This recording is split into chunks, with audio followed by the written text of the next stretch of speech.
On the loneliest coast on Earth, where the desert runs straight into a freezing ocean, a lioness is walking toward the sea. No lion is supposed to be here. There is no water she can drink. There is no shade. There are no herds.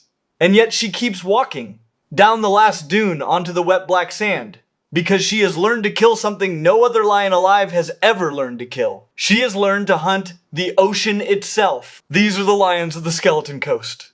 A few dozen animals, marooned in one of the harshest landscapes our planet has built. Cut off from every other lion on the continent by 1,000 kilometers of emptiness. Genetically alone, behaviorally unique. Walking distances that would kill an ordinary lion to a coastline that should hold nothing for them at all. This is one pride, one season, one desert, and a trick of survival that sounds invented and is entirely real. To understand them, you must first understand where they are trapped. The Namib is the oldest desert on Earth. For 55 million years, no rain worth the name has fallen here. Along its western edge runs the Skeleton Coast, a strip of dune and gravel where the desert collides with the cold Atlantic. The early sailors who wrecked here named it for what they found scattered on the beaches, the whale bones and the human ones. Nothing about this place says lion. Lions are animals of the savanna, of long grass, standing water, and herds so thick they darken the plain. Here there is no grass. There is no standing water for 100 kilometers in any direction.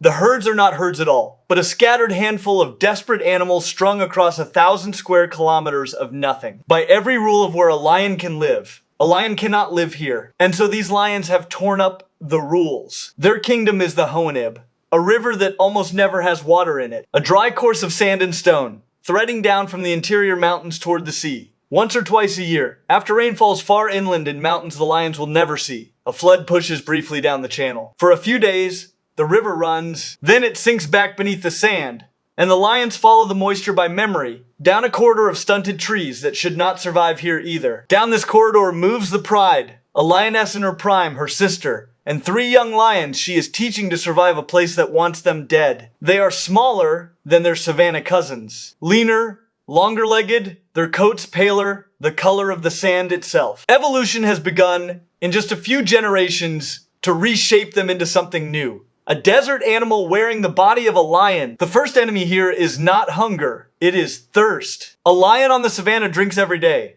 sometimes twice. These lions may not find open water for a week, for 2 weeks. And so they have learned to take their water not from a river, but from blood. Every animal she kills is also a drink. The body of an oryx is more than 60% water. Its blood, its stomach contents, the moisture locked in its flesh. For a desert lion, a kill is a meal and a well at the same time. She cannot afford to waste a drop. When she feeds for the liquid as much as the meat. In a land with no water, the prey is the water. But kills are rare here. Between them she must conserve. She moves at dawn and at dusk, and in the killing heat of midday she does not move at all. She finds the thin shade of an overhanging bank or the shadow of a single ancient tree, and she lies flat against the cool sand beneath the surface. To walk in the noon sun, in this country, is to spend water she does not have. To cross her home range, she may walk 30 kilometers in a single night, sometimes 40. The desert-adapted lions of this coast hold the largest territories of any lions ever measured. A savanna pride might patrol 50 square kilometers. Hers stretches across more than 1,000. She is not defending land. She is walking the distance the desert demands every night, just to find enough to stay alive. And as she walks, she keeps drifting in one direction. West. Always west. Toward a smell on the wind that no other lion population on Earth has built a life around. The smell of salt, and of fish, and of something gathered in their thousands on a freezing shore. Before the coast, there is the desert's own great prize, the gemsbok, the oryx, a heavy pale antelope built for this furnace, carrying 2 rapier horns nearly a meter long. It can go for weeks without drinking, pulling moisture from desert melons and from the cool of the night. It is the single most valuable animal in the lioness's world, and the most dangerous thing she will ever try to bring down. An oryx will not always run.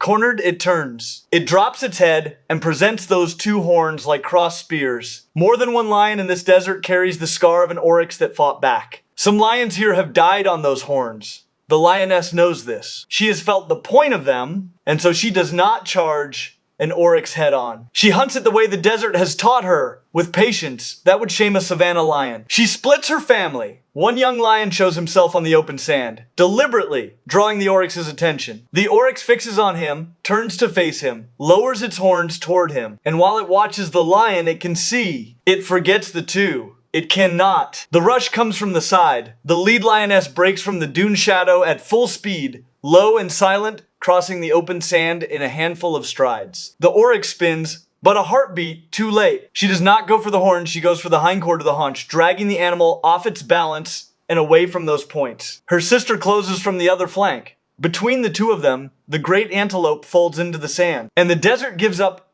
in a single body a week of food and a week of water at once. They feed in shifts, and they feed fast. In a land of vultures and jackals and the relentless sun, meat does not keep. What they do not eat by nightfall, they will lose. And so even the youngest lion learns the desert's first commandment. Take everything, waste nothing. The next kill may be 2 weeks away. But the oryx are few. Weeks of walking may yield a single one. And so the lead lioness does what almost no lion in the history of the species has done. When the desert empties, she turns her pride toward the one place that is always full. She walks them to the ocean. It is not a short walk. From the dry heart of the Honib to the sea is the better part of 2 days on foot. 2 days through shifting dune fields, across gravel plains that burn by day and freeze by night, with no water and no certainty of anything at the end of it. No instinct written into a lion tells it to do this. This is not instinct. This is knowledge, learned by one animal and taught to the next. As they climb the last dunes, the air changes.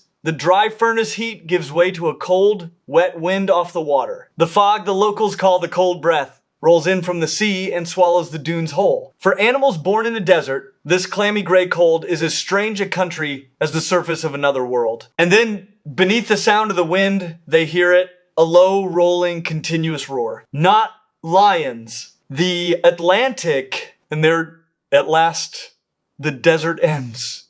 The sand turns black and wet beneath their feet. The fog lifts a little, and before them, the gray Atlantic heaves and breaks along a shore that runs empty in both directions to the curve of the earth. Lions, on a beach, an image so wrong it looks painted, and it is only the beginning of how wrong this is about to get. They have not come for the view. A mile up the coast, the source of the smell that drew them across the desert is waiting. Cape Fur seals, tens of thousands of them hauled out on the rocks and the sand in a heaving, barking colony. More meat in one place than these lions will see anywhere else in their entire lives. And almost none of it easy. A seal looks helpless on land, heavy, awkward, dragging itself in clumsy lunges across the rock. But it is faster than it looks, and it never strays far from the water. One surge of panic and the whole colony pours back into the surf. And in the water, the lion has no chance at all. The sea belongs to the seal. The lioness's only chance is the thin margin of wet sand between the colony and the waves. She must cut a seal off from the ocean before it knows she is there. She approaches downwind in the fog, along the base of the dunes where the colony cannot see her against the dark sand. She moves only when the surf roars, letting the sound of the sea cover the sound of her paws. She is doing something no instinct prepared her for, timing a stalk to the rhythm of breaking waves. No savanna lion has ever needed that skill. She invented it here on this beach. This is the killing trick no other lion alive has learned. The wave breaks, she moves. The wave breaks again. She moves again. 20 meters, 15. The colony heaves and barks, oblivious. 10. And then a seal on the seaward edge catches her shape against the sand. And the whole colony detonates. She has 1 second. 1. She cuts at an angle not toward the nearest seal but toward the slowest.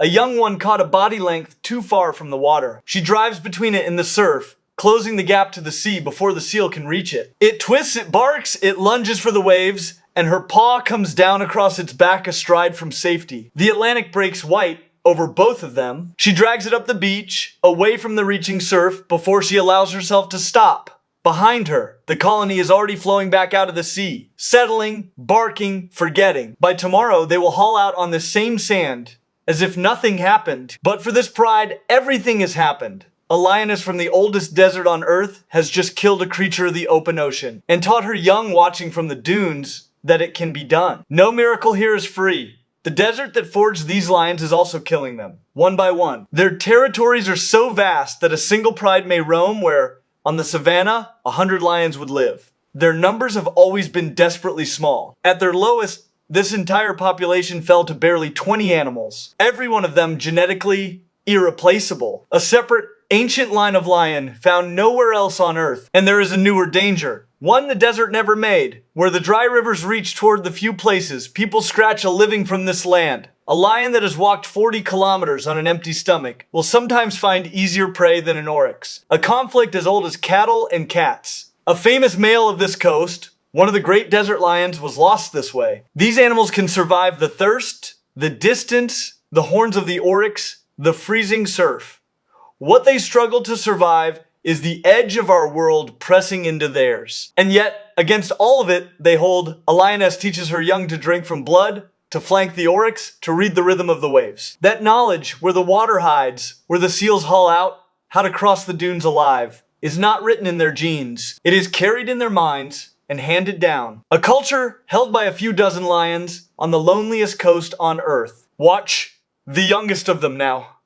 He stops on the ridge where the desert meets the sea. He lifts his head into the cold salt wind exactly as his mother did. He does not yet know everything she knows, but he knows the way to the ocean now. And one day, the trick that no other lion alive has learned will pass through him to lions not yet born. Along the skeleton coast, the dunes still run down to the cold sea as they have for 55 million years.